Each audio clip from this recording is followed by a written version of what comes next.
What's your rank, sweetheart? Toilet cleaner? I don't owe you an answer. He straightened his gold trident pin. 6'2". You don't owe me? Dress whites sharp as a blade. I'm a Navy SEAL. And you look like you wandered in from the parking lot. Back off. Or what, you'll mop me? His crew laughed. No badge. Publicly humiliating. No uniform. No name. Just some stray who snuck past security. The woman at table 9 didn't move. Small, plain blazer. Say that again.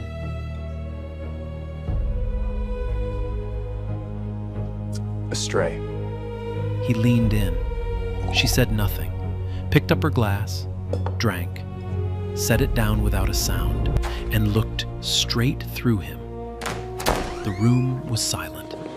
Then 4 4-star generals walked in, and what they did next left every soul in that ballroom frozen. Man, you have no idea how this woman ended up at that table. But trust me, you'll want to hear every word. The Grand Colonnade Hotel ballroom was built for exactly this kind of night. Crystal chandeliers throwing fractured gold across 300 guests who had collectively authorized more airstrikes than most countries had airports. The annual Defense Leadership Gala. Invitation only, egos mandatory. Generals in olive and dark blue dress uniforms stood in clusters near the bar. Admirals in white and gold moved between tables with the practiced ease of people who had spent careers turning small talk into strategy. Senators in charcoal so sharp it whispered. Defense contractors in suits that cost more than a sergeant's monthly pay smiled too wide and shook hands too long. Every chest carried ribbons. Every lapel held stars or pins or the quiet arrogance of someone who had sent men into fire and slept fine after. The air smelled like expensive cologne, polished brass, and the particular kind of ambition that only exists within 30 miles of the Pentagon. Waiters in black vests carried champagne on silver trays. The clink of crystal mixed with deep laughter and the low hum of classified conversations dressed up as small talk. A string quartet played something classical in the far corner, but nobody was listening. The real music in this room was rank. Lieutenant Bryce Whitfield owned the center of it all, not by rank, not by invitation, by presence. 29 years old, jaw like it was carved from a recruitment poster, navy dress whites so clean they glowed under the chandeliers, and pinned above his left breast pocket, a gold trident, the SEAL insignia, the thing that made colonels pause, the thing that made civilians stare, the thing Bryce touched every 11 minutes like a rosary, adjusting its angle even when it didn't need adjusting. He had earned it. He would never let you forget that. His crew orbited him like satellites. Travis Cole, stocky, sunburned, voice like gravel in a blender, stood to his right, scanning the room for stories to steal. Derek Shaw, leaner, quieter, always 2 drinks behind everyone else, leaned against a marble pillar with the kind of half smile that said he'd already calculated every exit. They were warriors, decorated, battle-tested, and tonight they were bored. Bored men with tridents and whiskey were never a safe combination, and the whiskey was flowing like the Pentagon's discretionary budget. "Did you see her face?" Bryce said, still grinning from the encounter at table 9. He swirled his glass. "She looked at me like I insulted her ancestors." Travis snorted. "You kinda did. I asked a question, that's all." "What's your rank?" "Simple." He took a sip. "Not my fault she couldn't answer." Derek said nothing. He glanced toward table 9. The woman was still there, still sitting, still holding that glass of water like it was the only anchor keeping her in a room she had every reason to leave. She hadn't moved, hadn't flagged a waiter, hadn't pulled out a phone to text someone for rescue. She just sat there, perfectly, impossibly still. The kind of stillness that most people never achieve, because most people have never needed to be still when everything inside them is moving. That bothered Derek more than he wanted to admit. "Bryce," he said quietly, "maybe leave it alone." "Leave what alone? I was being friendly." "You called her a stray." "I called her a stray because she looks like a stray. No uniform, no badge, no escort, in a room full of 4-stars and senators." Bryce shrugged. "I'm not wrong." Across the ballroom, Quinn Holloway set her glass down on the white tablecloth with the precision of a surgeon placing an instrument. She adjusted the cuff of her blazer, dark navy, no insignia, no decoration of any kind. Her fingers were steady. Her breathing was even. If what had just happened had rattled her, she buried it so deep that not even her pulse knew. She had been in rooms like this before. Rooms full of men who measured your worth by the metal on your chest. Rooms where silence was either weakness or strategy, and the wrong people always assumed the former. Quinn chose silence the way a sniper chooses a rooftop, not because she had nothing to say, because she had everything to say, and the patience to wait for the moment it would matter. She scanned the ballroom once, slow, methodical, noted the exits, counted the stars, clocked the power clusters, who stood with whom, who avoided whom, whose handshake lasted a beat too long. And she noted Bryce Whitfield, still laughing, still performing, still touching that trident pin like it made him untouchable. She almost felt sorry for him. Almost. At exactly 8:47 p.m., her phone buzzed once. A single message from a number with no name. "Pemberton and the others just landed. ETA, 20 minutes. Quinn slipped the phone back into her pocket, picked up her water, and waited. She was very good at waiting. Bryce should have stopped. Any reasonable man would have. He had made his joke, got his laughs, proved whatever fragile thing he needed to prove in front of his crew. A reasonable man would have gone back to his whiskey and moved on. Bryce Whitfield was not a reasonable man. He was a man who had been told his entire adult life that he was exceptional, that the trident on his chest meant something the rest of the world couldn't touch, that the rules bent for men like him, because men like him had earned the bend. So when he saw the quiet woman at table 9 still sitting there, still unbothered, still sipping water like nothing had happened, something in his chest caught fire. It wasn't anger. It was worse. It was the feeling you get when someone refuses to be impressed by you, when your best shot lands and the target doesn't even flinch, when your presence, the thing you've spent your entire life sharpening into a weapon, means absolutely nothing to the person across the room. "She's still there," Bryce said. Travis looked up from his drink. So? So nobody told her to leave. Nobody even checked her credentials. In a room with 3-star security protocols. He paused. "That bothers me." "You know what bothers me?" Derek said. "You going back over there." "I'm not going back over there." He went back over there. This time, he didn't go alone. Travis followed, half curiosity, half damage control. Derek stayed behind, arms crossed, watching like a man who already knew how the movie ended. Quinn saw them coming. She didn't tense, didn't shift.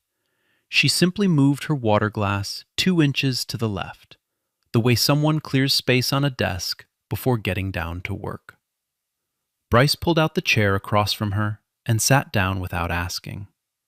The chair legs scraped against the marble, a sound that turned 3 nearby heads. Travis stood behind him, hands in his pockets, grinning like this was the second act of a comedy only he found funny. "So," Bryce said, "I've been thinking." "Dangerous habit," Quinn said. Travis let out a short laugh. Bryce's jaw tightened. A muscle near his temple pulsed. "Here's what I don't get." He leaned forward, elbows on the table, close enough that she could smell the whiskey. "Everyone in this room has clearance. Everyone has a rank. Everyone has a reason to be here. Except you. You're making assumptions." "Am I? Then correct me. Tell me your name. Tell me your branch. Tell me one single thing that says you didn't walk in off the street." Quinn tilted her head, studied him the way a professor studies a student who has confidently written the wrong answer on the board and is waiting for applause. "Why does it matter to you?" "Because I earned my place here." He tapped the trident. The metal rang faintly. "This cost me everything. My knees, my sleep. 3 years of my 20s I'll never get back. 2 friends I'll never see again." His voice hardened on those last words, the only real thing he'd said all night. "And I don't love the idea of someone sitting in this room who hasn't paid the same price." "You think everyone who belongs here paid the same price you did?" "I think everyone who belongs here paid a price. Period." Quinn nodded slowly. "Fair enough." For a moment, Bryce thought he'd won something. That nod felt like a concession, like she was finally seeing his point. He was wrong. "Let me ask you something, Lieutenant," Quinn said.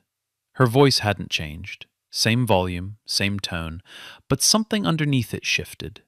The way the air pressure drops before a storm rolls in, so subtle you don't notice until the wind hits. "Sure. When you walked over here the first time, you called me a stray. In front of 300 people.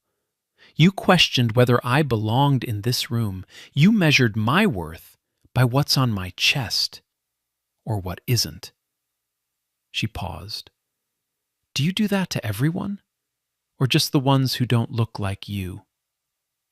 The table went quiet. Travis stopped grinning.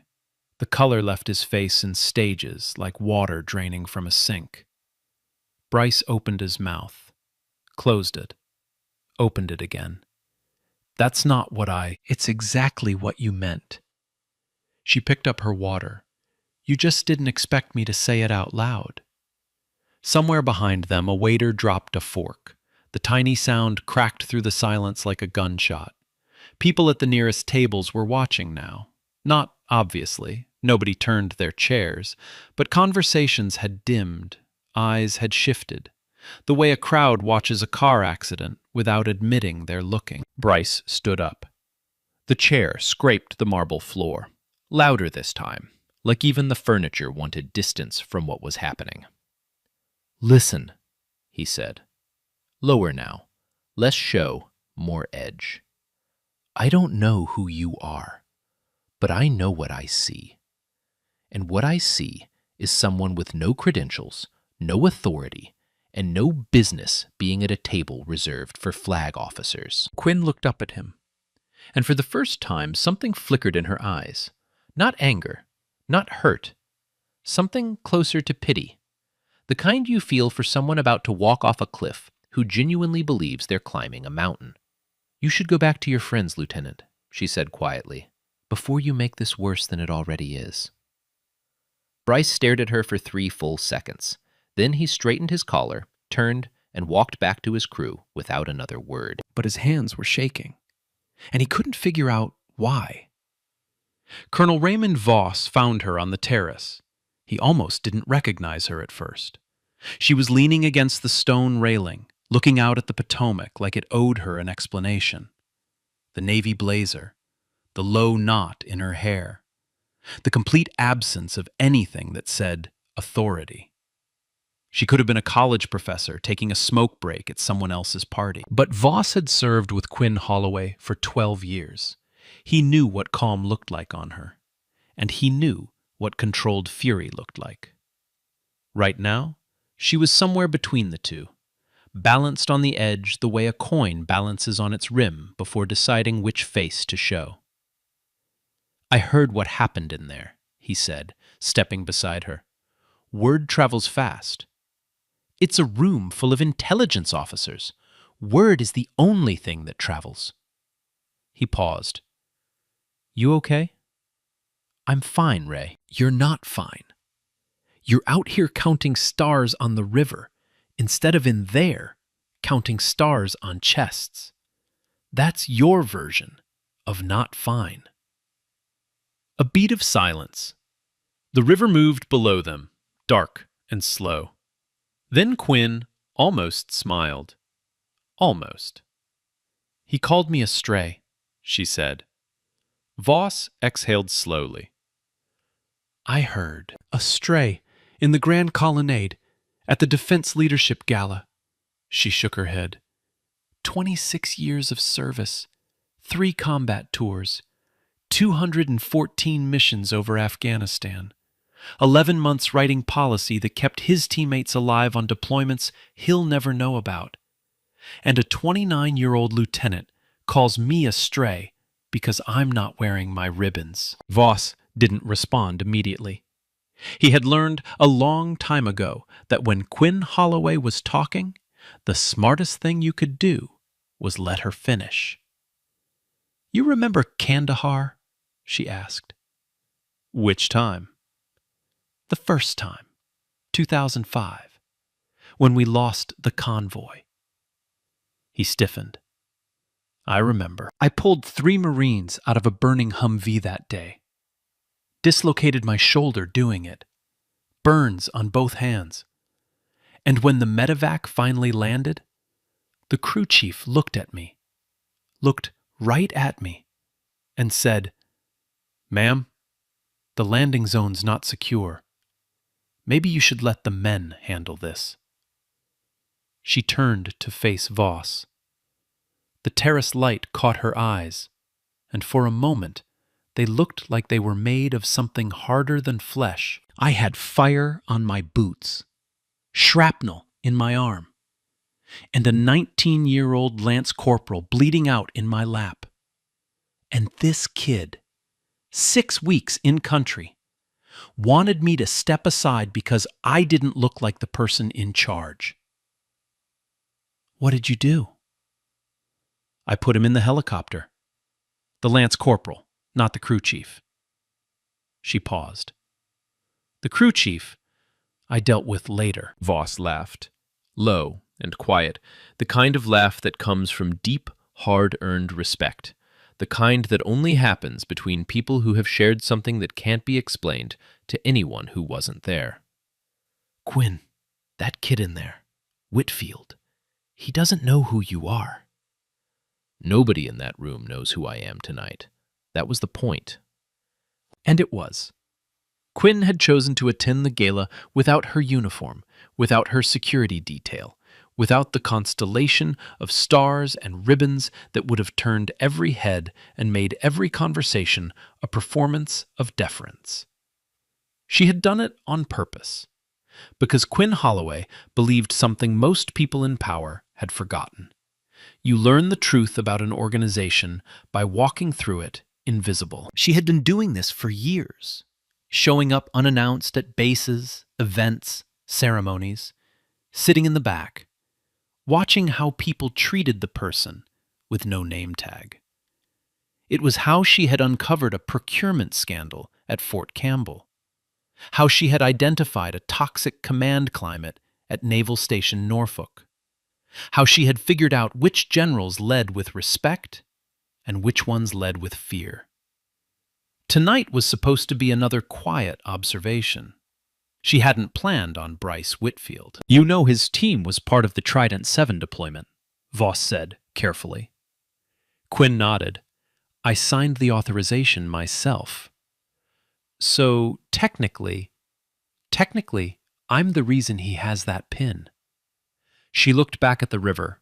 A boat moved in the distance, its lights cutting thin lines across the black water. which makes this even more entertaining. Voss studied her profile, the sharp jaw, the steady eyes, the way she held herself like a woman who had been underestimated so many times she had turned it into a tactical advantage. "What are you going to do?" he asked. "Nothing." "Nothing?" "Pemberton and the others land in 12 minutes. They'll walk in. They'll see me. And then the room will figure it out on its own."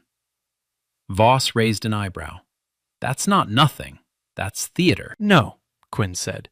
"Theater is wearing a gold trident and making sure everyone sees it. What I'm doing is the opposite." She turned and walked back toward the ballroom. At the glass doors, she paused, looked over her shoulder. "Ray." "Yeah?" "The kid, Whitfield. His father served under me. Petty Officer First Class Thomas Whitfield. Good man, quiet, never needed a room to know his name." She held Voss's gaze. "I hope the son learns what the father already knew." Then she disappeared through the doors. Voss stood on the terrace alone. He took a sip of his bourbon, shook his head. "God help that boy," he muttered. Bryce was on his 4th whiskey when things got worse. Not worse in the way that breaks bones. Worse in the way that builds pressure behind a dam. Slow, invisible, and catastrophic the moment someone puts one more crack in the wall. He had gone back to his crew after the second confrontation with Quinn. Travis had handed him a drink without a word. Derek had given him a look, the one that said, "I told you so," without wasting the breath. And for about 10 minutes, Bryce had let it go. Or tried to. But the whiskey was warm, and the gala was loud, and the room was full of people who outranked him, which always made Bryce feel like a dog on a short leash. He compensated the way he always did, by finding someone he could look down on. "You know what gets me?" he said, loud enough for the tables nearby to hear. "She's still in there, just sitting, like she owns the place." "Bryce," Travis started. "No, seriously, 3-star security, name-checked guest list. And this woman walks in, wearing a blazer from a department store, and nobody says a word?" A major at the next table, Ellen Crawford, Army, sharp-eyed and 15 years deep into a career built on precision, turned in her chair. "Lieutenant, maybe lower the volume."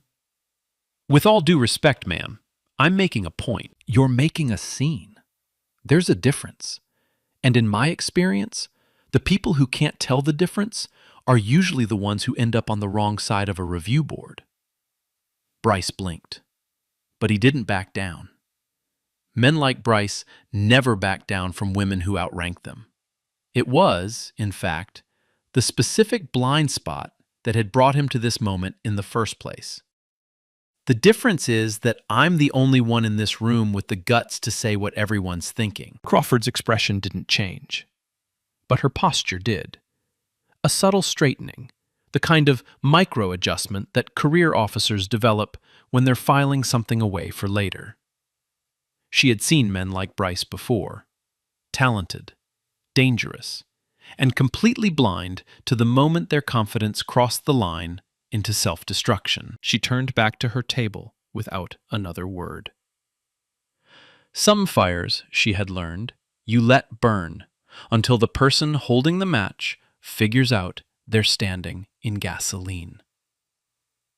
Bryce ignored her. He stood up, glass in hand, and turned to face a wider audience. 4 tables, maybe 30 people. Enough. "Am I the only one who thinks it's a problem?" he said. "We have protocols. We have clearance levels. We have a chain of command that exists for a reason. And we're all just going to sit here while someone with no credentials, no rank, no branch, no nothing, sits at a flag officer's table like she's one of us?" Silence. Not the good kind. Not the kind that meant people agreed. The kind that meant people were calculating how far away from this man they needed to be when the blast went off. Travis leaned over to Derek. He's not stopping. Nope. Should we do something? He's a grown man, Travis. Let him dig.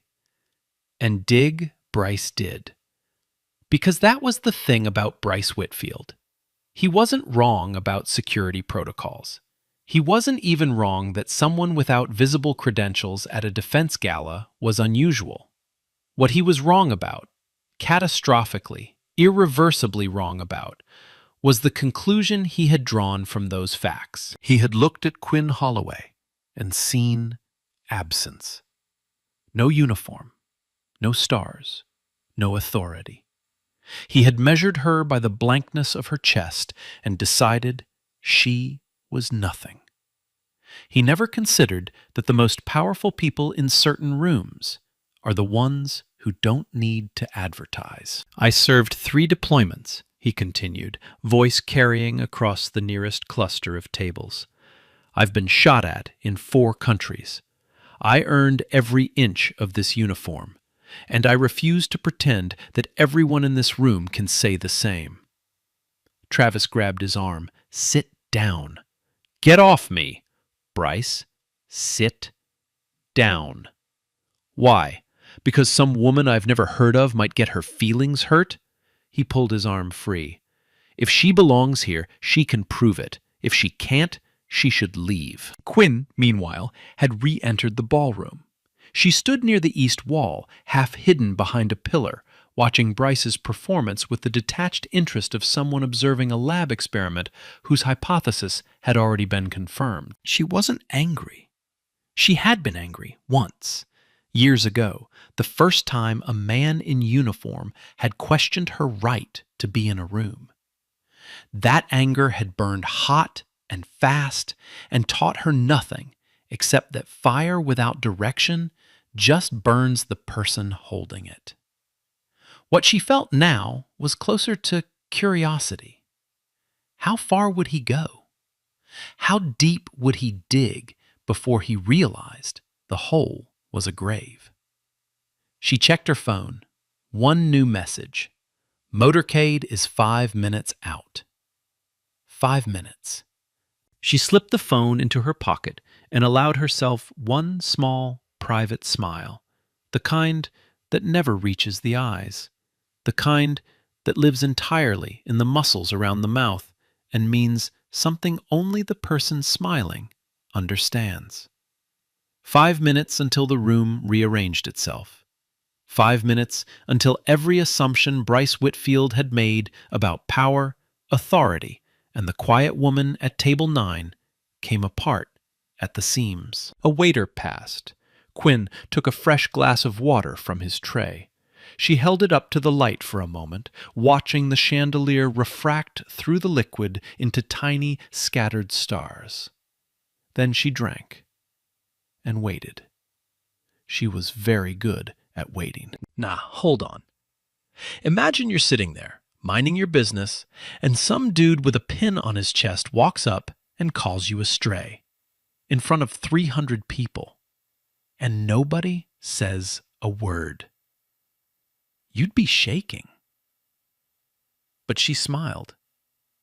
That's terrifying. The doors opened at exactly 9:14 p.m. Not the side doors that the waiters used, not the service entrance near the kitchen. The main doors.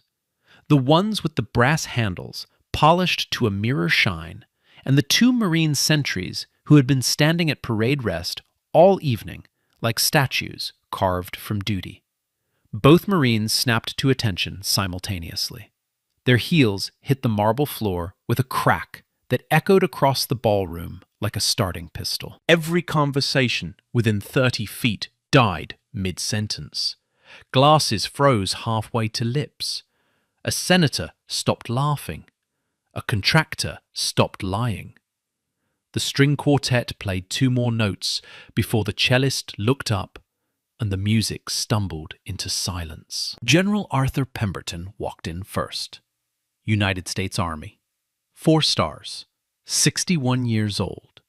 Built like a man who had never missed a morning run in 4 decades. His dress uniform carried so many ribbons it looked like a stained glass window compressed into 3 inches of fabric. He moved with the kind of deliberate gravity that said everything in this room now operated on his timeline. Behind him, Admiral James Whitmore, United States Navy, 4 stars, silver-haired, lean, eyes like polished steel. The kind of man who had ended more naval careers with a single memorandum than most officers had ended with an entire command tour.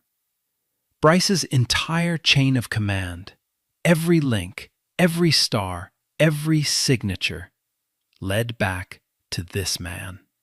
Then, General Diane Solis, United States Air Force, 4 stars, the first woman to command a combatant command.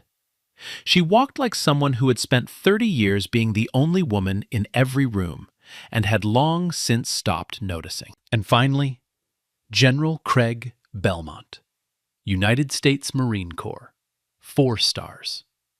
Hands like catcher's mitts, a face that looked like it had been carved by committee and approved by no one. He didn't walk into rooms. He occupied them the way weather occupies a landscape, completely, without apology. 4 4-star generals, 16 stars total. The combined authority in that entrance could have launched a war, ended a career, or reclassified a continent, all before dessert. The ballroom responded the way ballrooms respond to that kind of power. People stood. Glasses were set down. Conversations didn't just stop. They were abandoned, mid-word, like evacuated buildings. Even the air seemed to tighten, as if the room itself had drawn a breath and was holding it. Bryce stood too. Instinct. Every military bone in his body pulled him to his feet before his brain caught up. He straightened his whites, touched his trident. For one brief, shining moment, he felt what he always felt when senior brass entered a room. A mix of reverence and the electric certainty that one day men would stand like this for him. That certainty had about 90 seconds left to live. Pemberton scanned the room.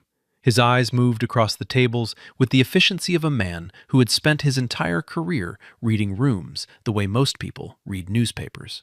He noted the senators, noted the contractors, noted the junior officers standing at various stages of rigid attention. Then his eyes found Quinn. She was standing near the east wall, plain blazer, water glass in hand. No stars, no ribbons, no name tag. The same woman Bryce had called a stray 40 minutes ago. Pemberton stopped walking.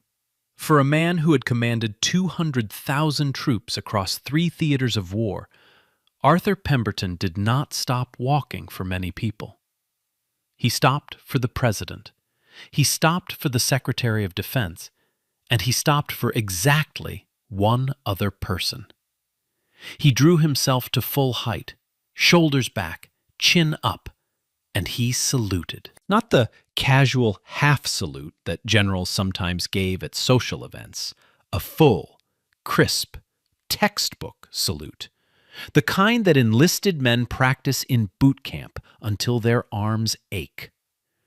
"Madam Deputy Secretary," he said, voice clear, voice loud, loud enough for every table within 50 feet to hear. "We didn't expect you this early." The room did not gasp. What they did was worse. They went silent. Completely, absolutely, cellularly silent.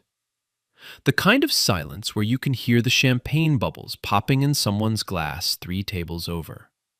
The kind of silence that has weight. Admiral Whitmore saw Pemberton's salute and followed. Crisp, immediate, no hesitation. General Solis, same.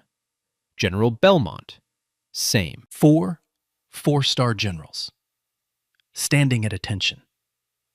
saluting a woman in a plain navy blazer who had spent the last hour being mocked by a lieutenant for not belonging.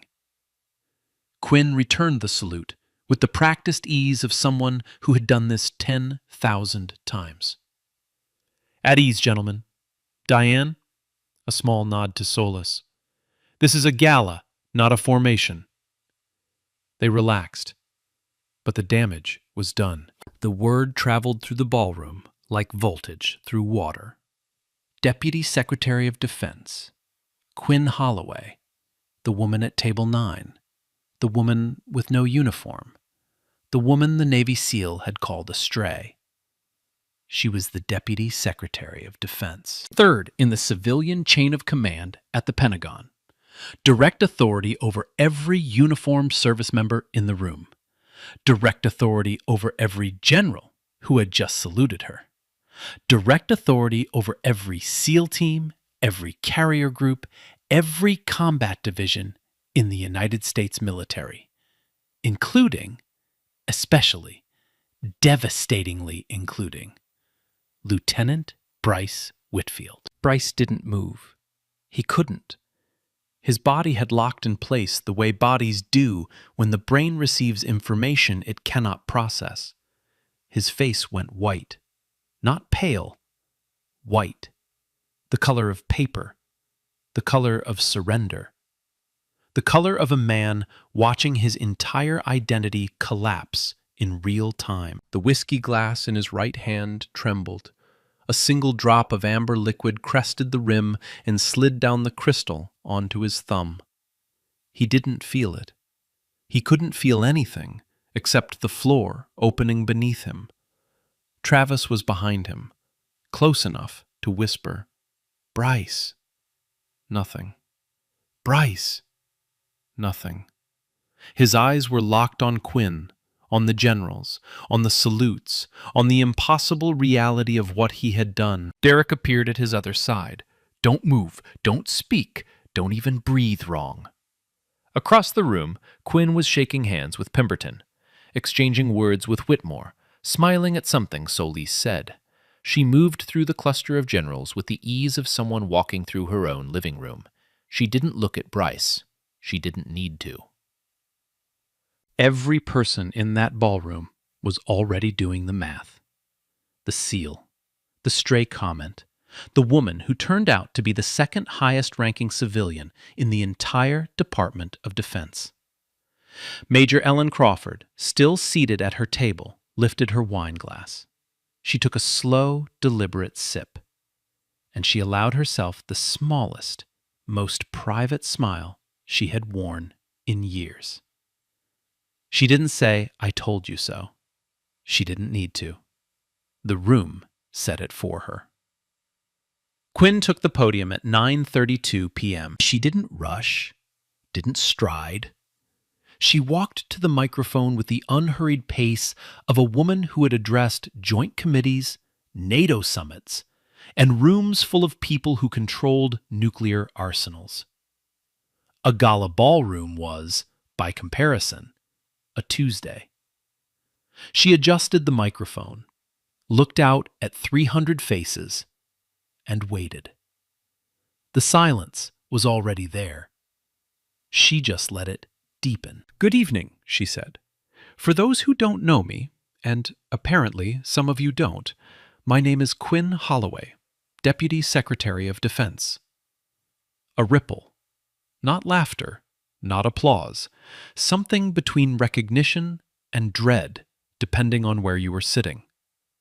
"I wasn't planning to speak tonight. I came to listen, to observe, to see how this community carries itself when it thinks no one important is watching." She paused. "I learned a great deal." She did not look at Bryce. She didn't need to.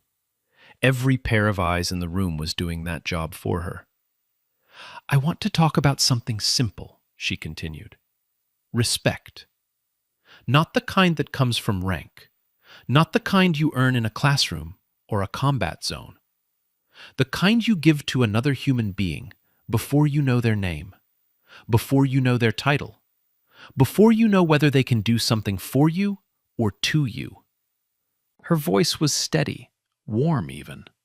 There was no venom in it, no sarcasm, no subtext aimed at any specific lieutenant standing near the bar with a face the color of ash. And that was what made it devastating. It wasn't an attack. It was a lesson. And lessons, unlike attacks, leave marks that don't heal. "We are the most powerful military on Earth," she said. "Our strength is not in our weapons. It's not in our technology. It's in our people. And we lose that strength. We lose everything the moment we start deciding who belongs based on what they look like instead of what they've done." She let that settle. 10 seconds. 15. Long enough for it to reach every corner of the room and every conscience that needed reaching. "Thank you for your service, all of you. Enjoy the evening." She stepped back from the podium. The applause was immediate, sustained, and carried the particular intensity of people clapping as much for themselves as for the speaker. The applause of a room trying to prove it was on the right side. Quinn descended the 3 steps from the stage. Pemberton met her at the bottom with a handshake that became a brief, respectful nod. Whitmore was next, then Solis, then Belmont, a receiving line that hadn't been planned but formed anyway, because 4-star generals know instinctively when protocol demands itself. And then Admiral Whitmore excused himself from the cluster. He straightened his uniform, set his jaw, and walked directly toward the bar where Bryce Whitfield stood frozen between Travis Cole and Derek Shaw, like a man waiting for his own execution. "Lieutenant Whitfield!" Bryce snapped to attention so fast his heels cracked the floor. "Sir! Outside! Now!" The hallway was long, marble-floored, and lit by wall sconces that threw soft yellow light across portraits of former secretaries of defense. It was the kind of hallway where careers went to die quietly. Whitmore stood with his back to the portraits, arms behind him, feet shoulder-width apart. The posture of a man who had delivered bad news to presidents and wasn't about to soften his approach for a lieutenant. "Do you know what you did tonight?" "Sir, That's not a rhetorical question, Lieutenant. Do you understand what you did?" Bryce's throat worked. "I disrespected a senior official, sir." "You disrespected the Deputy Secretary of Defense to her face in front of 4 combatant commanders at the highest-profile military social event of the year." Whitmore's voice didn't rise. It didn't need to. Each word landed with the precision of a guided munition. "You called her a stray." Bryce said nothing. "I've commanded SEALs for 22 years, Whitmore continued. "I've seen operators survive things that would break most men. I've also seen operators destroy their own careers in a single evening because they confused arrogance with confidence." He paused. "Which one are you, Lieutenant?" Bryce's eyes were fixed on a point 6 inches above Whitmore's left shoulder. His jaw was clenched so tight the muscles in his temples pulsed. "I asked you a question." "I made a mistake, sir. You made a catastrophic error in judgment. There is a difference." Whitmore took 1 step closer. "There will be a formal review. Your commanding officer will be notified. Your team leader will be notified. This will be documented." "Yes, sir." "And you will write a formal letter of apology to the Deputy Secretary. Not an email, a letter, hand-delivered, through my office." "Yes, sir." Whitmore studied him for a long moment, looking for something. Contrition, maybe, or the first crack in the armor of a young man who had built his entire identity around being untouchable. "Your trident doesn't make you special, Whitfield. It makes you accountable. There is a very large difference. And if you can't learn that difference, no pin on your chest will save your career." He turned and walked back toward the ballroom. His footsteps echoed down the marble hallway, steady, measured, fading. Bryce stood alone. The portraits on the wall stared down at him. Men and women who had held the office that Quinn Holloway now held. Men and women who had shaped wars, ended conflicts, rebuilt nations. He looked down at his trident. The gold caught the sconce light and glowed. For the first time in his career, it felt heavy. Outside the hallway, pressed against the wall where the marble met the corner, Travis Cole stood with his arms crossed. He had heard everything. His face was the color of old paper. His lips were pressed into a line so thin they had nearly disappeared. He didn't say a word when Bryce finally walked out. He didn't need to. Some silences say everything. The knock came at 10:17 p.m. Quinn was in a private room on the second floor of the hotel. A small space, leather chairs, a mahogany desk, a window overlooking the Potomac. The kind of room that hotels keep for guests who need silence more than luxury. She was reviewing notes on her tablet. Tomorrow's briefing at the Pentagon. Force readiness numbers. A drone procurement contract that smelled wrong. The gala was already fading into the background noise of her schedule. One event among hundreds. One evening among years of evenings spent in rooms where men underestimated her. The knock came again. Firmer this time, but hesitant in the spaces between. The rhythm of someone who wanted to be heard, but wasn't sure they wanted to be let in. "Come in," Quinn said. The door opened. Bryce Whitfield stepped through. He was still in his dress whites, but they didn't look the same. The fabric hadn't changed. The trident was still there. The creases were still sharp. But something underneath all of it had shifted. The way a building looks different after an earthquake. Still standing, but you can see the cracks if you know where to look. He stopped 3 paces from the desk, drew himself to attention, and saluted. Not the way he had saluted earlier in the evening, casually, reflexively, the muscle memory of a man who had done it 10,000 times without thinking.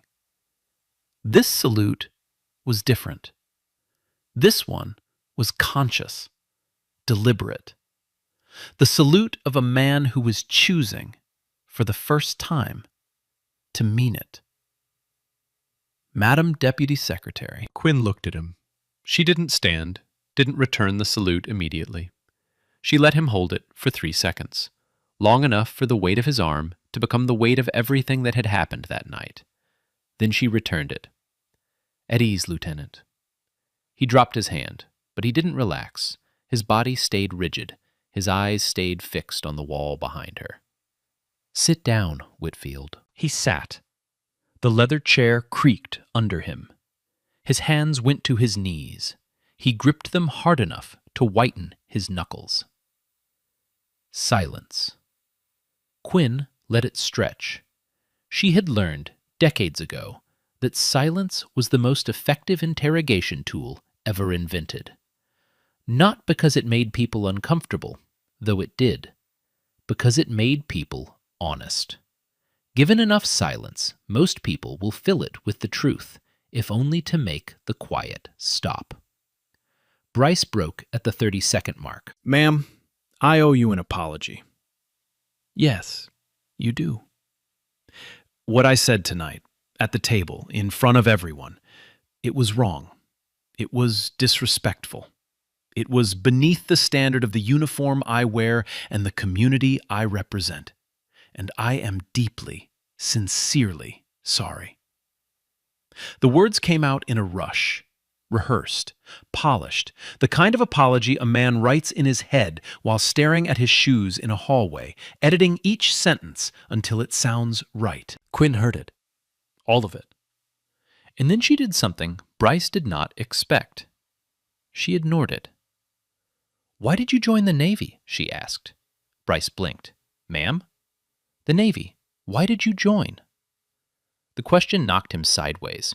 He had walked in prepared for punishment, for a lecture, for the cold, surgical dismantling of his career that admirals delivered in marble hallways. He had not prepared for a conversation. He stopped, started again. My family didn't have much, ma'am. Small town in Virginia.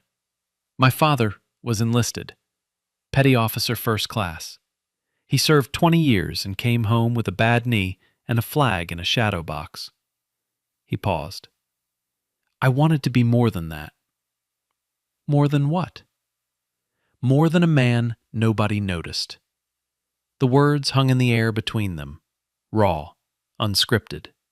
The first honest thing Bryce Whitfield had said all evening. Quinn's expression didn't change. But something behind her eyes softened.